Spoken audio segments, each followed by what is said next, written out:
a shake of the head, a heckle, and a man blasting the trumpet. He heralds question time, Hungary style. János Lázár is a minister in the Fidesz government, and he's speaking directly to the people at a town hall. But after 15 years in power, some appear to be souring. So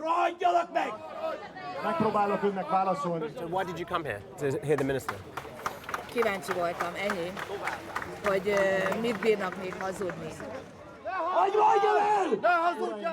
There's not just anger in rural towns in the east of Hungary, but also in the capital, Budapest. Recently, Prime Minister Viktor Orban banned Pride, drawing criticism from the LGBTQ community and leaders in the EU. These rallies have now become weekly demonstrations against the government. There's a saying when you cook a frog and you start warming the frog up, slowly warming it. It's right now boiling. It's boiling hot. For years, Viktor Orban has consolidated power in Hungary, but these protests are part of a rising opposition we've seen across the country, a sense that people are growing tired of what they call Orban's policies of division. Is the EU's longest-serving leader losing his grip on power? With Orban down in the polls, he's come out fighting, resorting to his tried and tested method of blaming the ills of society on his opponents. Jön a húsvéti nagy takarítás. Átteleltek a poloskák.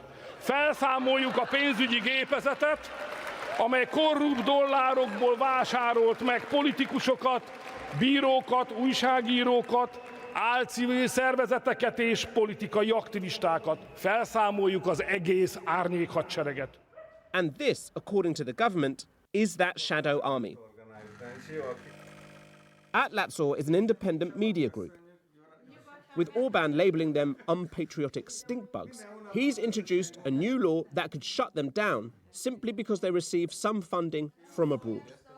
He's constantly fighting a war against real or imaginary enemies, but what is really new that he wants to crack down on Hungarian citizens based on perceived non-patriotism or treachery. Why do you think he's doing it now, though, these laws? I think he is worried about us and we are annoying because we exposed a lot of corruption. He's down in the polls, the economy is not so great, so he might take desperate steps to remain in power.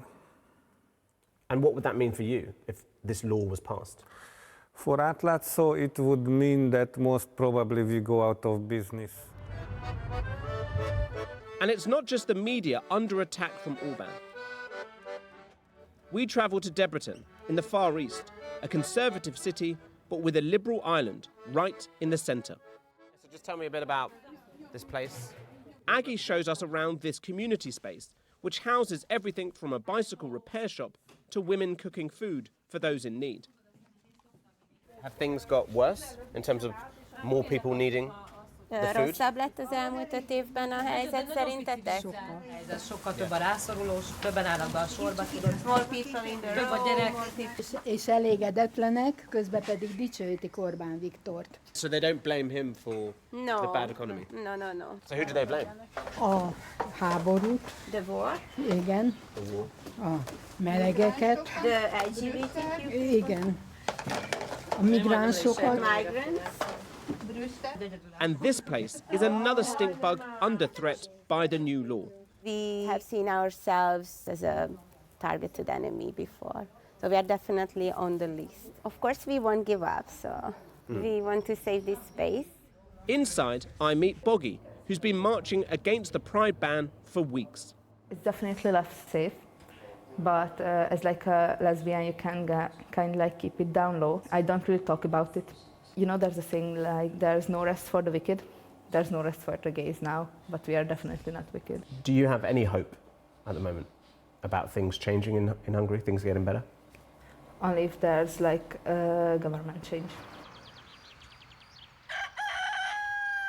But is there anyone out there across the vast plains of Hungary who can really challenge Orban to be Prime Minister? So there they are on the horizon. We're tracking down the man who's currently leading in the polls. He's been walking across the entire country, literally picking up supporters as he goes. His name is Peter Magyar, and for these voters, he's their only hope. Do you think he could be Prime Minister? Of course. Yeah. That's why I'm here, of course. He must be, because if he not, Hungary is over. So Hungary's over? It's totally Really? over, yes. All of my children want to go out Really? from this country, and then I don't want this. I finally get to the front of the line to speak with Magyar just as the weather turns. Sorry, we brought the English weather. They are completely fed up with the lies, with the propaganda, with the corruption, the highest level of corruption in the European Union. You can imagine, but... And so if you come to power next year, will you get rid of all of those things Orban has done to the country, from the courts to the media? Will you get rid of it all?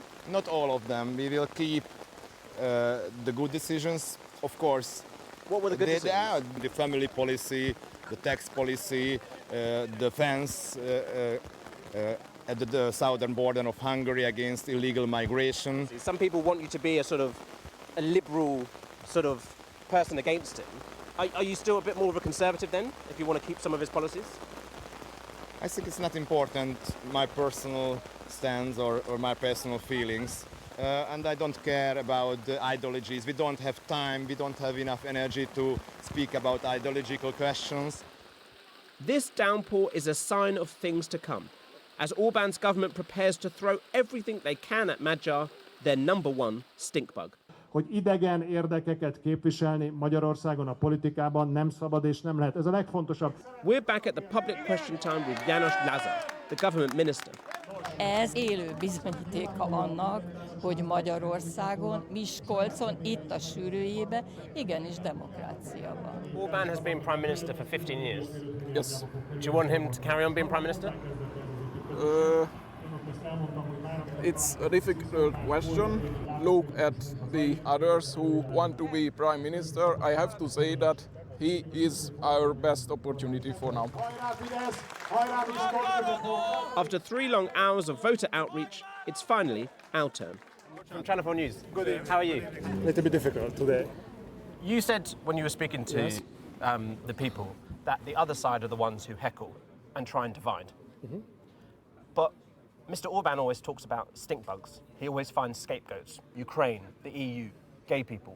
Isn't it your side who always tries to scapegoat people, to blame them for problems? De a közbeszéd, ezt talán Angliában is tapasztalja, a politikai beszéd az nagyon polarizált az egész világban. Amerikában is ez történt a tavalyi választások alkalmával, és Angliában is nagyon polarizált a közbeszéd. A politika az egész világban polarizált. But in that polarization, given you have been in power for 15 years and you talk about it everywhere, you must have some responsibility for how things are now, if there is a divide. Igen, ez kétségtelen tény, de komoly felelőssége van egy kormánypártnak abban, hogy milyen a közhangulat az országban, Magyarországon. Ez megcáfolhatatlan.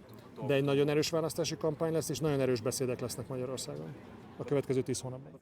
A rare admission from Hungary's government that the road ahead will be tough. Everyone is readying for battle as this nation marches towards a pivotal election.